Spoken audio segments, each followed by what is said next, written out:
ಏನು ಹೇಳ್ತಾರೆ ಎಲ್ಲ ಗೊತ್ತಾಗ್ತದೆ. ಮೊದಲನೇದು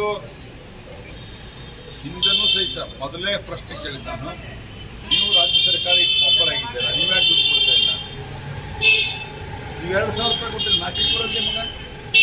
ಹಿಂದೂ ಇದೇ ರೀತಿ ಸಮಸ್ಯೆ ಬಂದಾಗ ಯಡಿಯೂರಪ್ಪನವ್ರ ಸರ್ಕಾರ 19ರಾಗಿದ್ದಾಗ 8ರಿಂದ 13ನೇ ಇಸ್ವಿಯೊಳಗಿದ್ದಾಗ ಯಡಿಯೂರಪ್ಪನವ್ರು 27,000, 26,000, 12,000, 14,000 ಕೊಟ್ಟರಿಂದ ಅವಾಗ ಸೆಂಟ್ರಲ್ ಗೌರ್ಮೆಂಟ್ ದುಡ್ಡು ಕೊಟ್ಟಿದ್ದ. ನೀವೇ ಕೊಡ್ತಾ ಇಲ್ಲ. ಉಳಿದದ್ದು ಆಮೇಲೆ ಏನು ಚರ್ಚೆ ಇದೆ ಸುಪ್ರೀಂ ಕೋರ್ಟ್ಗೆ ಹಾಕಿದರೆ ಅದೆಲ್ಲ ಚರ್ಚೆ ಮಾಡೋಣ ಅಂತ. ಯಾವ ಕಾರಣಕ್ಕೆ ಸರ್ಕಾರ ಪಾಪರಾಗಿದೆ? ಗ್ಯಾರಂಟಿಗಳನ್ನು ಸರಿಯಾಗಿ ಇಂಪ್ಲಿಮೆಂಟ್ ಮೊದಲೇದ್ದು ಸರ್ಕಾರದಲ್ಲಿ ಭ್ರಷ್ಟಾಚಾರ ಜಾಸ್ತಿಯಾಗಿ ಇವರು ಎಷ್ಟೇ ಟ್ಯಾಕ್ಸ್ ದರಗಳನ್ನು ಜಾಸ್ತಿ ಮಾಡಿದ್ರು ಇವರಿಗೆ ರೆವಿನ್ಯೂ ಕಲೆಕ್ಷನ್ ಆಗ್ತಾ ಇಲ್ಲ. ಇನ್ನೇನು ಹಲವಾರು ಪತ್ರಿಕೆಯಲ್ಲಿ ಬಂದದ್ದು ನಾವು ನೋಡಿದ್ದೀವಿ.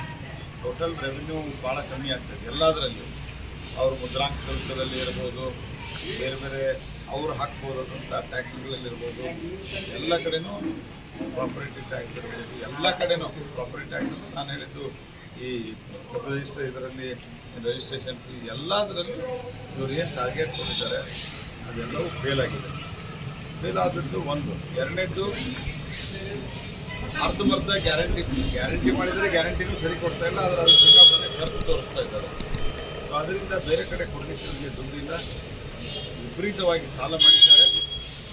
ಇದರ ಪರಿಣಾಮವಾಗಿ ಅವ್ರಿಗೆ ದುಡ್ಡು ಕೊಡೋದಕ್ಕೆ ದುಡ್ಡಿಲ್ಲ. ಎಲ್ಲದಕ್ಕೂ ಮೋದಿ ಕಡೆ ಬಟ್ ಕೊಡುವಂಥದ್ದು ಅವ್ರನ್ನ ಅಭ್ಯಾಸ.